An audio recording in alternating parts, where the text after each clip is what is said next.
US software and services company Lawson has been looking closely at the global fashion supply chain and China and Hong Kong's roles into the future with the growing significance of Asian economies. Well, when we're talking about fashion, we're talking about the way in which this is delivered, the kind of distribution, but we're also talking about how fashion is, how it's become, and also the kind of prices that go along with all of that. Yes, definitely. It's all of those factors. We're talking about a number of dynamics that relate specifically to, let's call it the elephant in the room. We can't talk about the fashion industry, which is textiles, apparel, footwear, home fashions, home textiles. You can't talk about it today without talking about China. So where does China hit the picture where it comes to the fashion industry? China represents 75 or 80% of the world's production of footwear, of apparel, of textiles today. There's no way you can ignore China, nor would you want to ignore China. So where it comes to the supply chain in China, does that invert itself so that they're looking internally rather than externally? Yes. There's certainly going to be a lot of that. I think for a period of time, certainly you have today a number of factors that represent a perfect storm of economic events that were pretty much uncontrollable. Cost of materials going up, the cost of oil going up, which affects transportation and energy. You have issues of inflation, you've got revaluation of the renminbi, you have numbers of other factors, the cost of labor as well as the availability of labor. The industry is going to have to be prepared to make some changes, many of them subtle changes, but many of them substantial changes. So Bob, what are these big changes that you see? Some of the biggest changes, quite frankly, are going to be difficulty in reprogramming themselves.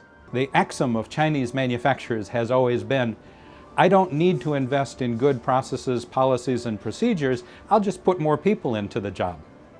Well, that became such a philosophy that it's become ingrained in the way processes have been developed in the fashion industry. Where something could be done with one person and a good computer system, there are 100 people doing that job. Now, they may have also invested in computer systems, but they still have 75 people doing a job that really should be done by perhaps one or two. So you see the supply chain actually producing clothes that are better, but also much cheaper. First of all, nobody's going to be prepared to pay more. I've had numbers of conversations with people everywhere from airports to airplanes to people in the industry. Nobody is prepared to pay more. This perfect storm of cost factors has created a situation where most manufacturers in China are asking for more. We need a price increase. But what they're not looking at is how can they actually make themselves more efficient without having to ask for a cost increase.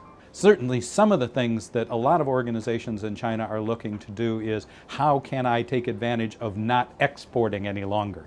I don't want to be just an OEM manufacturer, I want to be an ODM manufacturer, or I want to be a manufacturer that has a vertical operation clear through to retail. You said that Hong Kong was the center of the global fashion industry, but where does Hong Kong go from here? In addition to Hong Kong and its mature nature, I think you're also going to see the growth of a lot of other places where you see significant design input and impact.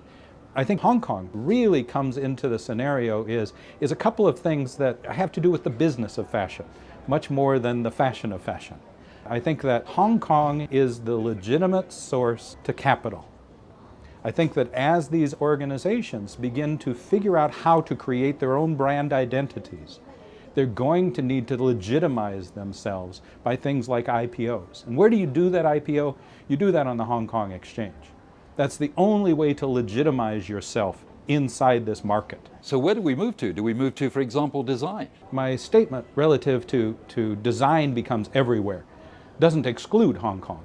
It just doesn't necessarily make Hong Kong the exclusive choice for design. I think that we're going to see a proliferation of design elements coming together. I think that what Hong Kong represents is a maturity, whether that's on the capital markets or that's in its understanding of the nature of mature retail. We have a lot of organizations today that are trying to retail themselves into China. We have a lot of manufacturing organizations that believe, I own the value chain, I own the supply chain, I should be able to quickly move into doing retail. And what you have is a very quick explosion of very immature retail inside China. You have a few organizations that are doing well, you have a lot of organizations that are actually not doing very well. But what Hong Kong adds to that is a very rich and mature retail community that recognizes this is actually how you need to be able to do retail in a multi-channel environment. Bob McKee sees China's high-speed economic development eventually resulting in the major global fashion production base shifting to countries in Africa. But Hong Kong suppliers will, by then, be ready to switch investment location.